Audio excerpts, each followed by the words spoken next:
যে পুলিশের কাজ জনগণকে নিয়ন্ত্রণ করা, সেই পুলিশকে নিয়ন্ত্রণ করছেন আমাদের দেশের কিছু বায়ু সৈনিক বা পেছন যোদ্ধারা। যে পুলিশ লাইন্সে থাকে অস্ত্রাগার, সেই পুলিশ লাইন্সে ঢুকেই এই বায়ু সৈনিকরা করেছেন ভাঙচুর। পুলিশের অপরাধ ছিল তারা গান বাজিয়েছে। বায়ু সৈনিকদের দাবি গান বাজনা ইসলামে হারাম। যে দেশের রাষ্ট্রধর্ম ইসলাম, যে দেশের সংবিধানের শুরুতে আল্লাহর নাম, সেই দেশের পুলিশ লাইন্সে গান বাজনা চলবে, এটা কিছুতেই মেনে নেওয়া যায় না। মঙ্গলবার রাত 11:30টার দিকে শহরের পশ্চিম মেড্ডা এলাকার পুলিশ লাইন্সে এই ঘটনা ঘটে। সংঘর্ষে বায়ুযোদ্ধা ও পুলিশ সদস্য সহ মোট 30 জন আহত হয়।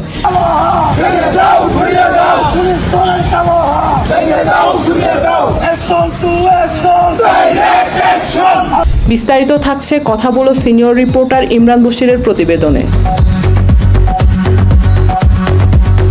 জুলাই আন্দোলনের পর বাংলাদেশের চিত্রই যেন বদলে গেছে। দেশ ভরে গেছে সাদা সাদা পোশাকধারী বায়ু সৈনিকে। আল্লাহর জমিনে যেন আল্লাহর বায়ু সৈনিকদের শাসন ব্যবস্থা কায়েম হয়েছে। মাদ্রাসার সাদা সাদা পোশাকধারীরা বাংলাদেশকে বিশ্বের দরবারে এক অনন্য শিল্পের মর্যাদায় প্রতিষ্ঠিত করেছে। সেই শিল্পের নাম বায়ু শিল্প। বিশ্ব দরবারে এরা বায়ু যোদ্ধা বলে বাংলাদেশের মুখ দিন দিন উজ্জ্বল করেই যাচ্ছে। এদের রুখবে এমন শক্তি পৃথিবীর কোথাও নেই ধারণা বিশেষজ্ঞদের। এমনকি সশস্ত্র পুলিশ বাহিনীও এদের রুখতে পারছে না বলে মন্তব্য করেছেন জামাত ইসলামের আমির 501 নম্বর রুমের প্রতিষ্ঠাতা আল্লামা মামুনুল হক।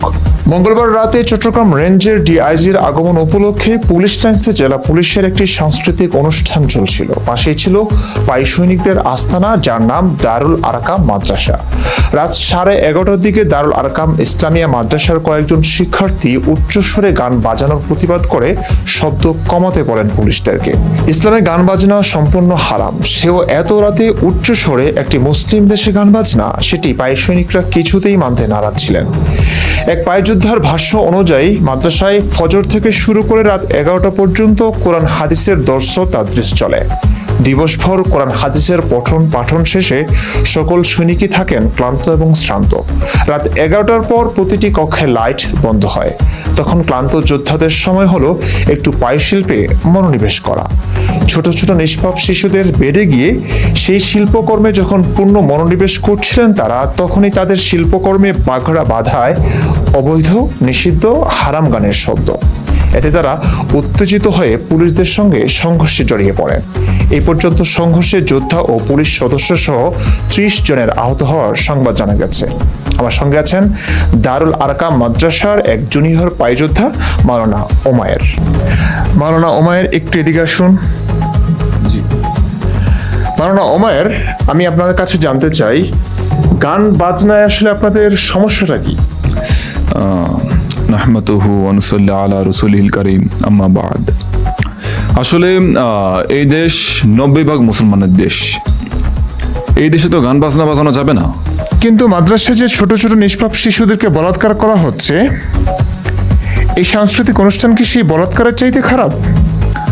দেখুন, আপনি ইসলাম সম্পর্কে অজ্ঞ, মূর্খ, জাহেল বলে একটা শিল্পের সঙ্গে হারাম গান বাজনাকে মিলিয়েছেন। গান বাজনা পুরোপুরি হারাম কাজ। তাও রাত 11:30টার পরে উচ্চস্বরে এমন নাফরমানি করা কিছুতেই মানা যায় না। আল্লাহর আরশ কেঁপে ওঠে। মাদ্রাসায় বলাৎকার করলে কি আল্লাহর আরশ কেঁপে ওঠে না? দেখেন, এই শব্দটাকে সম্মান দিয়ে কথা বলেন। এটাকে বলাৎকার নয়, বায়ু শিল্প বলুন। এই কাজ আল্লাহর ঘর, মসজিদ, নবীর ঘর, মাদ্রাসায় সংগঠিত হয়। এত সুন্দর সুচারুরূপে এই শিল্প দক্ষতা কেবল আমাদেরই আছে। দক্ষতা বলতে? আমাদের বায়ুযোদ্ধারা এমনভাবে বায়ু শিল্প আঞ্জাম করে থাকেন যে বাচ্চারা একটু ব্যথা পায় না। আর আল্লাহ তাআলা কোনো মুসলমানকে কষ্ট দেওয়া হারাম করেছেন। কেউ কেউ বিসমিল্লাহ বলে শুরু করে। এছাড়াও রাত 11টায় শুরু হয়, তাহাজ্জুদের বরকতময় সময় পর্যন্ত চলে। রাতের আধারে এই গোপন কাজ হয়। এই শিল্প তাহাজ্জুদ নামাজের স্থলাভিষিক্ত। আচ্ছা, দেখুন, শুধু শিক্ষকরাই যে ছাত্রদের সঙ্গে বায়ু শিল্পে লিপ্ত হচ্ছেন তা না।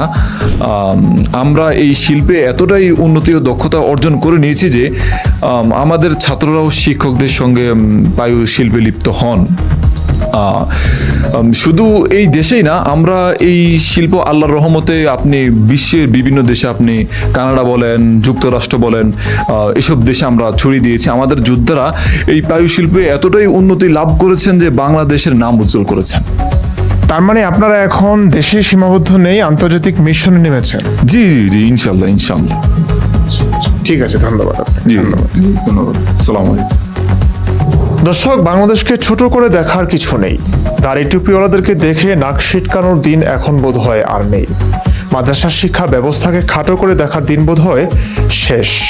তাদের মাধ্যমেই এই নতুন শিল্পের আমদানি হয়েছে বাংলাদেশে, রপ্তানি হচ্ছে বিশ্বের বিভিন্ন দেশে।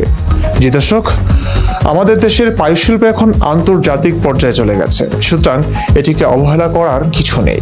শুধু তাই নয়, এই পায়ুযোদ্ধারা দেশের জাতীয় সঙ্গীত, দেশের পতাকা সব কিছুই বদলে দিতে চান। গোপন সূত্রে জানা গেছে, পায়ুযোদ্ধারা বাংলাদেশের লাল সবুজের পতাকার বদলে নিজস্ব পতাকার মডেল তৈরি করে ফেলেছেন।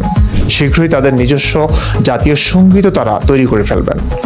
পুলিশ প্রশাসন রাত 11টার পরে হারাম গান বাজনা বাজিয়ে প্রকৃত অর্থেই অন্যায় করেছেন। দেশের পায়ুশিল্প চলাকালে এই গান বাজনার আওয়াজ শিল্পীদের ডিস্টার্ব করেছে বলেই তারা ক্ষেপেছে। আমি মনে করি দেশের প্রধানমন্ত্রী তারেক রহমান সহ বাংলাদেশ পুলিশ প্রশাসনকে দেশের তৌহিদি জনতা ও পায়ু যোদ্ধাদের কাছে ক্ষমা চাওয়া উচিত এই গর্হিত কাজের জন্য। কারণ জানা গেছে, ইসলাম বিদ্বেষী পুলিশরা আমাদের দেশের পায়ুশিল্পীদের পশ্চাতে লাঠি চার্জ করে হাসপাতালে পাঠিয়ে দিয়েছে। দেশের কিছু জায়গায় হয়তো কয়েকদিনের জন্য পায়ুশিল্পে তারা মনোনিবেশ করতে পারবে না, যা দেশের জন্য, ইসলামের জন্য এক অপূরণীয় ক্ষতি। ব্রাহ্মণবাড়িয়া থেকে ইমরান বশির, চ্যানেল কথা বলো।